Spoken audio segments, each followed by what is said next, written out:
Bom dia. Sejam todos bem-vindos ao nosso canal.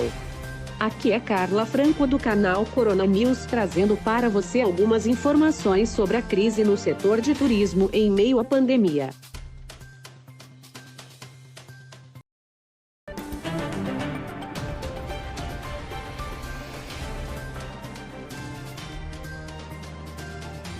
Impacto da pandemia no setor de turismo será devastador, diz professora.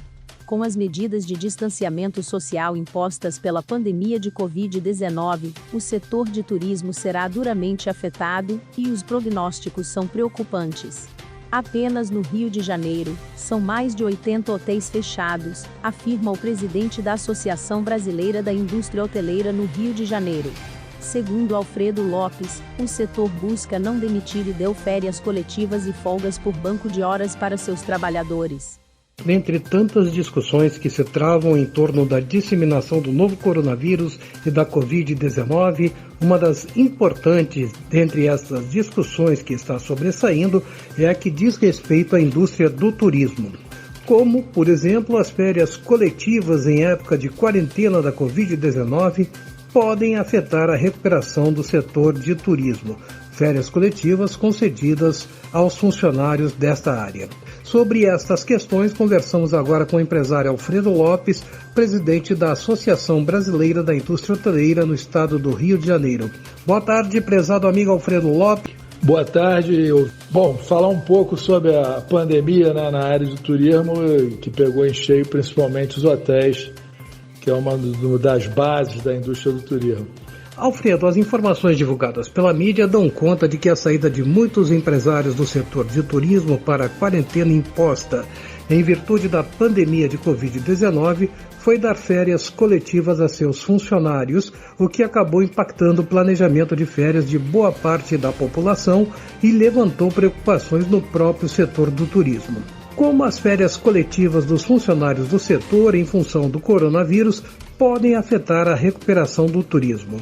Nós, desde o início, nós buscamos preservar os empregos, né? Então, na realidade, a gente buscou férias coletivas, bancos de horas e férias mesmo individuais, no sentido de preservar os empregos desses estabelecimentos que encerraram temporariamente, né, suspenderam as atividades temporariamente. Logicamente, quando você toma medidas de antecipação de férias ou férias coletivas, você lá na frente, é óbvio que os funcionários terão um período deles de férias convencional reduzido e tal, mas esse também não, acho que não vai ser nenhum tipo de impacto, não vai ter nenhum impacto, não vai ser a coisa pior aí quanto a essa crise.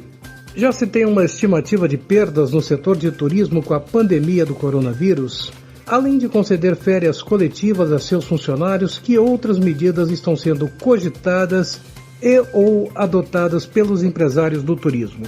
O grande problema é, primeiro, as perdas do setor que já ultrapassam.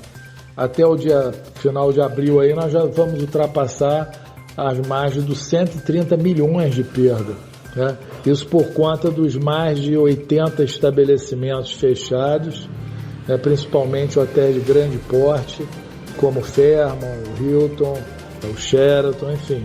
E com impacto em 5 mil trabalhadores, né? Esses hotéis eles têm um impacto aí de 5 mil trabalhadores, que não quer dizer, como eu falei no início, que a gente vá demitir esses funcionários. Mas, logicamente, que a perdurar essa pandemia e com a total falta de hóspedes, a gente acha que poderá sim haver uma demissão de até 20% desse montante. Cidades como o Rio de Janeiro, com forte apelo turístico o ano inteiro, independente de eventos programados, oferecem a possibilidade de uma recuperação mais rápida aos empresários do setor de turismo?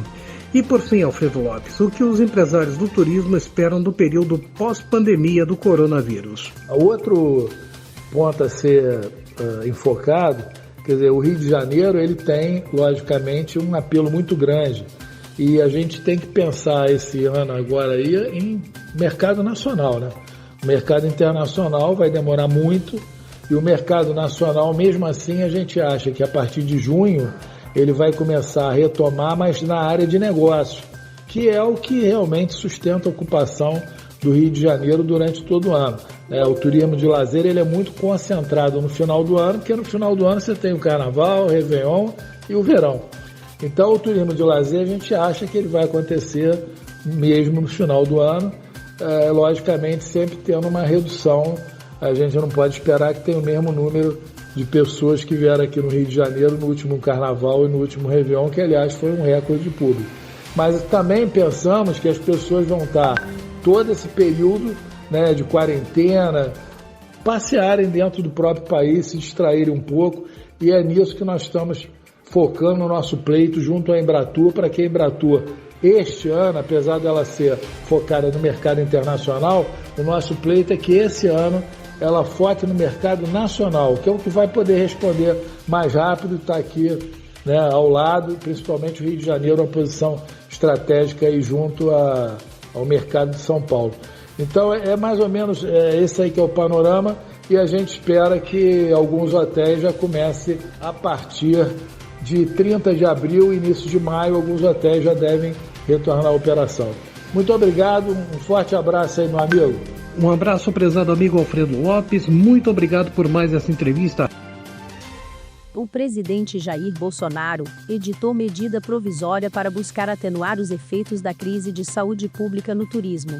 As regras, que já estão em vigor, mas precisarão de sanção do Congresso, estabelecem que as empresas de turismo, entre outras categorias, não precisam reembolsar imediatamente clientes que tiveram reservas canceladas. A MP 948 estabelece que as companhias podem não pagar imediatamente os clientes, desde que ofereçam novas datas de reserva ou outros eventos como opção para o dinheiro já gasto. Caso não haja consenso entre cliente e prestador de serviço, a devolução do dinheiro é obrigatória. A professora de turismo da Universidade de São Paulo, Mariana Aldrigue, afirma que companhias com caixa e recursos anteciparam atividades como reformas e ajustes. Além disso, ela também ressalta que há empresas do setor que se adaptaram para fazer parte no esforço de combate à pandemia ao hospedar profissionais da saúde, entre outras atividades. Ainda assim, os efeitos serão severos. As consequências da pandemia no setor de turismo serão muito devastadoras, especialmente para os pequenos empresários, diz a professora da USP. Mariana acredita que uma previsão realista é esperar a retomada no setor no segundo semestre, e que, apesar da gravidade da situação, há desejo por reencontros com parentes e amigos, uma vez que a pandemia estiver arrefecida, e isso movimentará o turismo. Vamos ouvir agora um pequeno trecho da entrevista. Entre tantas discussões travadas em torno da disseminação do novo coronavírus e da Covid-19, uma das mais importantes que está sobressaindo é que diz respeito à indústria do turismo. Como o setor está lidando com estes fatos? É o tema da nossa conversa de agora com Mariana Aldrigue, professora de turismo da Escola de Artes, Ciências e Humanidades da USP, Universidade de São Paulo. Boa tarde, prezada professora Mariana Aldrigue, prazer imenso em voltar a ouvir. Boa tarde, Arnaldo, amigos, que é um prazer mais uma vez falar com vocês. Professora Mariana Aldrigue, a mídia dá conta de que a saída de muitos empresários do setor de turismo para a quarentena imposta em virtude da pandemia de Covid-19 foi dar férias coletivas a seus funcionários, o que acabou impactando o planejamento de férias de boa parte da população e levantou preocupações do próprio setor do turismo. Como as férias coletivas dos funcionários em função do coronavírus podem afetar a recuperação do setor? De fato, Arnaldo, o setor de turismo foi provavelmente o primeiro que percebeu o impacto da crise do coronavírus. Perceber no sentido de sentir financeiramente e operacionalmente os seus efeitos. Então, diversos analistas que desde a eclosão da epidemia ainda na China começaram a mapear a disseminação do vírus já haviam relacionado com o transporte, especialmente o transporte aéreo, mapearam as redes de conexão, então era natural perceber que o destino de muitos moradores da primeira região, a região de Wuhan, foi naturalmente o destino também onde se percebeu a eclosão de mais casos. Aí, conforme a doença vai se espalhando no mundo, a gente percebe que os destinos que tinham maior número de voos internacionais, maior volume de conectividade, se transformaram também nos epicentros das suas regiões, né? Há que se notar, por exemplo, que a região de Milão tinha uma relação direta com grupos de turistas chineses. Na verdade, toda a cidade europeia tinha e provavelmente vai voltar a ter, né? Eu acho muito prudente, antes de responder de cara a sua pergunta, dizer que não dá para tratar turismo como um único setor agora, embora a gente sempre tenha batalhado por isso, mas é necessário segmentar a análise porque a gente pensa em aproveitamento das capacidades e ressignificação das funções. Então, no caso específico das companhias aéreas, né, mundialmente há um movimento organizado, liderado pela IATA, que é a Associação Internacional de Transporte Aéreo, junto com a ICAO, que é da aviação civil, e outras organizações de alcance mundial, para que os governos nacionais auxiliem na oferta de crédito, vamos dizer, no atraso do pagamento de dívidas, na renegociação, às vezes até no aporte de recursos, porque para além de transporte de passageiros, são equipamentos necessários agora para transporte de equipamentos e equipes médicas, né? E todos nós temos certeza de que as atividades serão retomadas, então há que se manter a conectividade e a possibilidade de que essas empresas sobrevivam. Obviamente, também a gente tem que falar dos empregos gerados por elas. Então, o setor aéreo tem todo um tratamento diferenciado e específico que está também fundamentado no comércio internacional, no transporte dos suprimentos, no escoamento da produção e no abastecimento de muitos lugares, especialmente aqui no Brasil. Então há que se pensar que não dá para simplesmente suspender completamente as atividades, como eventualmente seria possível em um outro setor.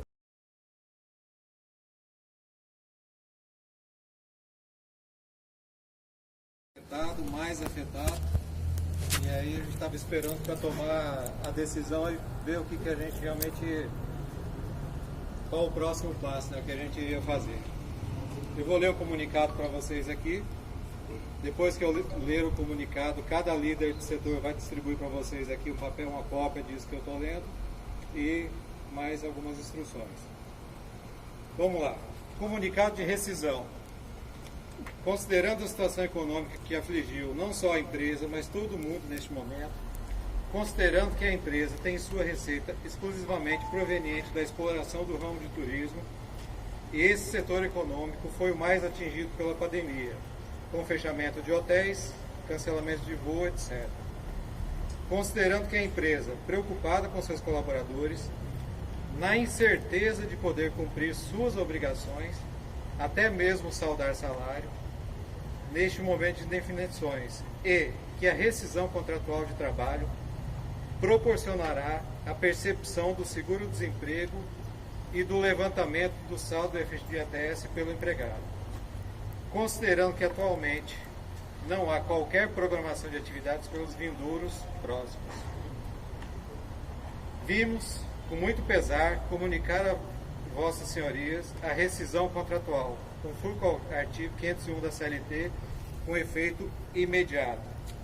Informamos que a empresa tem empreendido esforço hercúleo para o pagamento das verbas rescisórias dos seus empregados, demonstrando o grau de respeito e consideração que nutre por seus colaboradores.